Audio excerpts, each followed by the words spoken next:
Na-inlove ka na ba sa naka-chat mo online? Mahal mo siya, pero mahal ka ba niya? Story time. Ito yung kwento ng isang lola na tawagin natin sa pangalang Sonia.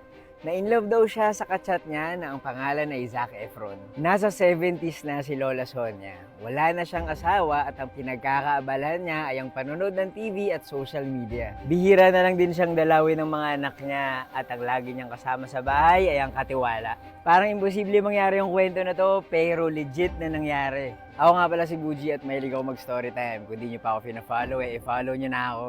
May pera si Lola Sonia dahil sa pensyon at sa mga pinapadala ng anak niya. Hindi naman siya magastos, pero na-inlove siya. Isang araw may nakachat si Lola Sonia. Ang sabi ng matanda, kausap raw niya si Zac Efron. Yes, si Zac Efron, yung artista sa High School Musical. Sigurado raw si Lola Sonia dahil sobrang kamukha ni Zac Efron nung nakausap niya sa video. Sinabihan na si Lola Sonia ng mga anak niya na huwag maniniwala, pero nagalit lang yung matanda. Naniniwala si Lola sa sinasabi ni Zac Efron. At eventually, na-inlove yung matanda. Ang sabi niya, mahal din daw siya ni Zac Efron at naging mag-boyfriend-girlfriend sila. Dito nagalit na yung mga anak niya at sinabihan na baka scammer yung Zac Efron na kausap niya. Pero hindi pa rin tumigil si Lola Sonia.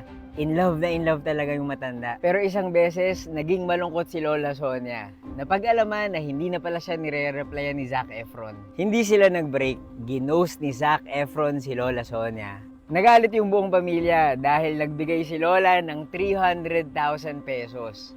Ang sabi kasi ni Zac Efron, magbi-business daw siya sa Pilipinas at kinapos siya sa budget. Kailangan daw niya ng 300k at pag binigay ni Lola Sonia yon, magkikita na sila in person.